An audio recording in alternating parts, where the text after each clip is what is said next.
your bees.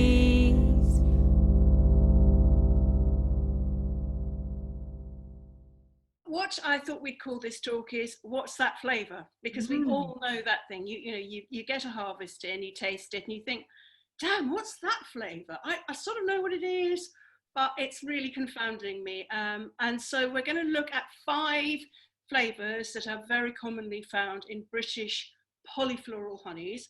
I have identified 4 key flavours that people can actually note down that will give you a clue.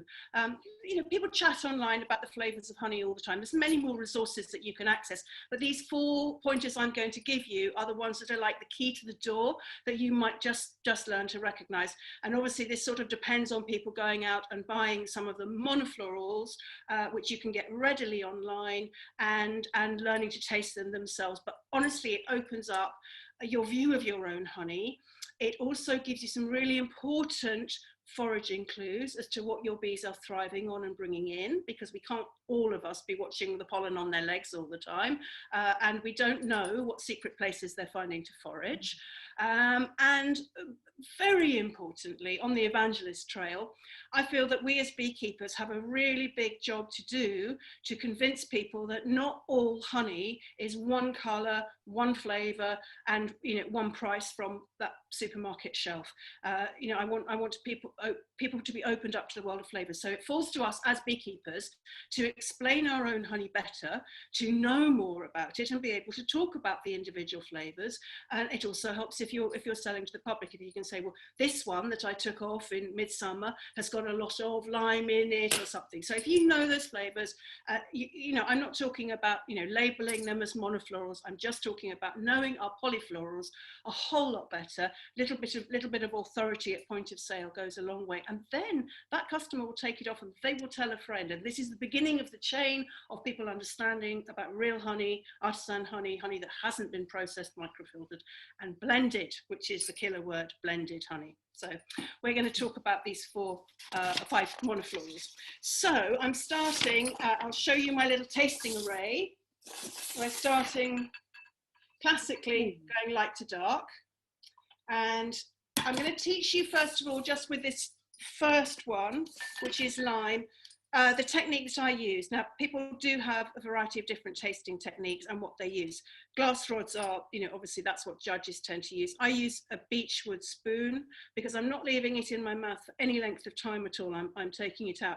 I'm using a technique called retronasal tasting, which is used in coffee, wine, chocolate, all sorts of tastings in the food industry. What we're trying to do is we're trying to get past the sweetness in the honey. I'm really not interested in the sweetness because our brains want to hijack that and they go, oh, it's sweet and you're done. So we've just got to switch that off, and we switch it off by not allowing our tongue to actually experience it at first. So you're going to hold your nose, and that bizarrely, you will see, actually gives us a chance to taste on our palate, which is where 90% of flavours are actually tasted, is on our palate, not on our tongue.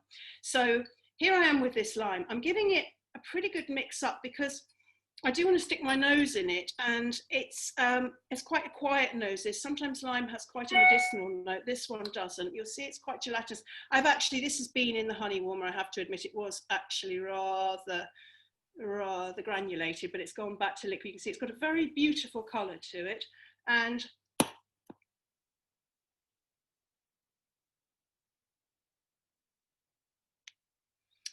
so I counted to 5, open up my nose, and I'm just breathing through the flavours now. So this is a lime from Poland, by the way. It's very fresh and it's very astringent, and it is quite bitter. So the 4 key notes are fresh, medicinal. There's a little bit of a sort of a TCP medicine going on there. Astringent, as in it gives your mouth a little bit of a pucker, a little bit drying, and there is, to a greater or lesser degree, a bitter finish. Now that I find varies hugely according to the country and the source of it. Some limes are really bitter, some Italian limes particularly. This one isn't, but there is that bitterness there. And the mouthfeel of it at the moment is quite silky, but as it starts to crystallize, it will have large crystals in it, and that's also another clue that you've possibly got some lime in there. That's pretty distinctive and very common, I think, for all of us town and country beekeepers to find lime in there when there's been a flow. In a way, it's more difficult to know in the years when there hasn't been a big flow and it's buried deep in other in the great mess of a polyfloral. So the next one we're going to look at is Dandelion. Now, Dandelion is one of my absolute favourite honeys.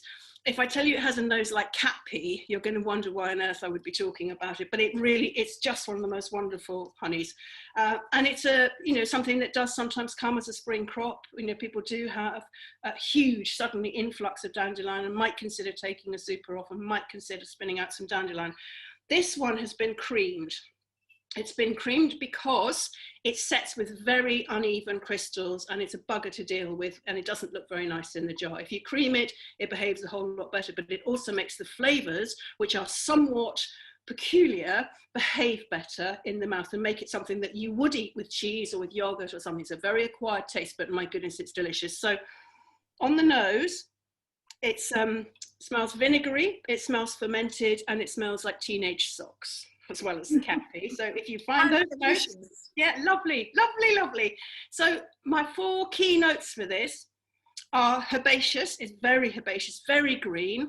Chamomile, chamomile is the one I'm looking for. It's chamomile but stronger. Like a chamomile tea bag you've left way too long in the cup, you will find that chamomile note. Buttery, it's very buttery and wonderful on the palate, and it's refreshing. It's a high glucose honey, which is why it's quick to crystallize. So you have that sort of slightly sherbety, refreshing taste on the palate. So I commend this wonderful honey to you. If you've never tasted a monofloral dandelion, go online and buy some. This one is a Hungarian one. Creamed is better, I think, to deal with on the whole, but you do sometimes find it liquid and then it'll be starting to set fairly quickly. The next one we're going to do is honeydew. Now, honeydew, as you know, is from aphids initially. The bees are bringing it in from the leaves and the bark, and then they're doing their own magic to something that has already gone through the system of one insect. Now, this is a very light honeydew. It does tend to be a bit darker than that. This is from a Polish fir forest, coniferous forest. You will see this gelatinous quality that is typical of it. It's very shiny and gelatinous. It's not thixotropic. When you stir it, it's not like ling heather. It doesn't go liquid on you. It maintains that. And my key word for honeydew generally is jammy.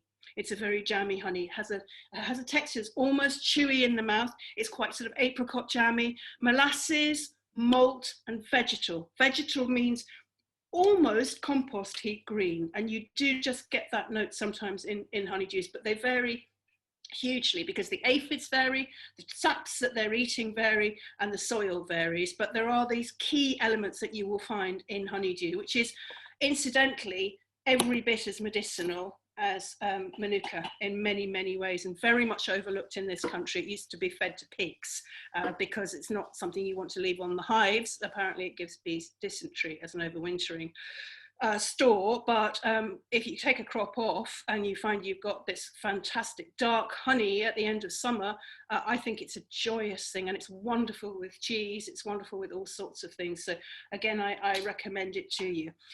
Next one up is genuinely shocking. So this is sweet chestnut. This is a very high altitude Greek mountain sweet chestnut, so we can be pretty sure that it is exactly what it says. It hasn't got a lot of other stuff in it. It has this wondrous chestnutty color. Surprise, surprise. It has a nose which is very acrid, and I smell that nose sometimes in our honeys coming through, just particularly when it's being spun. It seems to be like a top note that comes through very, very clearly when it's being spun. You may not taste it as strongly as you smell it when you're spinning it out. So the 4 key words that are classically used to describe sweet chestnut honey are bitter, chemical, tannic, and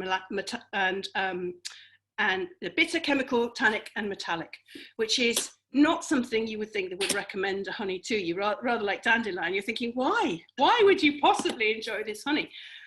It's because actually in those flavors are some real pleasures. There really are absolutely joyous things.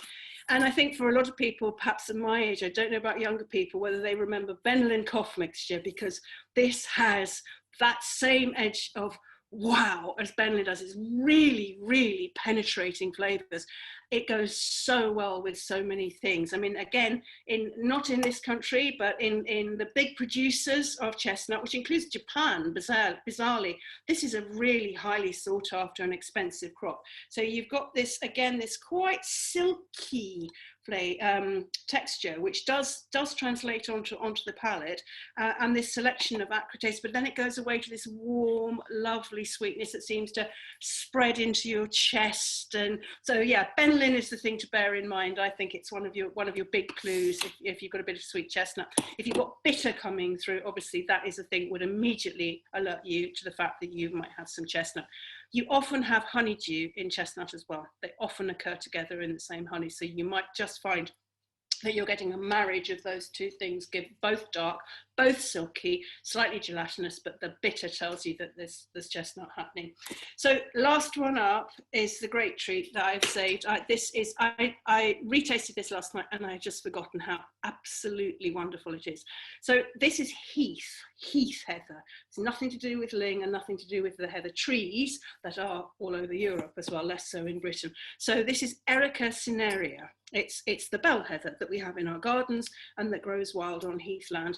And it produces something that is so absolutely fabulous. It is, you can see, really dark and really unctuous. It's the best way to understand this wine is like this is like a fortified wine, like a port or a Madeira, because it has all of those qualities. So the keynote flavors are intensely floral and sweet, really, really super sweet. Peaty smoky is always comes up in this. This has that, but to a lesser degree, but it's there. It's like peaty smoky. Toffee caramel, like those toffee apples that you get at the fair when you were a child. It's very like that. It has that, just that wonderful edge and maybe even a slight sort of appley flavour there. And what it doesn't have is one of the keynotes you'll always see listed for this heather is bitterness. Now, I spent a lot of time looking this up and looking at other people's tasting notes and talking to people about this. This has no bitterness in it. Several other heath heathers that I have in my collection have no bitterness in them. I think there's a big confusion between that and ling heather. I think that those notes of bitterness are being attributed, as are the thixotropic qualities of ling. This does not have thixotropic. You can, if you stir it, it just remains exactly the same. Nothing changes at all. It's not a thixotropic honey. It's a liquid honey, spins out beautifully, and the flavors are just, the nose is port and dill and aniseed, and the flavors are warm and pervasive, like being by a fire on a winter's night and having a glass of really old port and just sipping and just finding those flavors just spreading themselves through. So again, bell heather, not ling. Bees, bees, hark to your bees. Hide from your neighbours as much as you please. But all that has happened to us you must tell, or else we will give you no honey to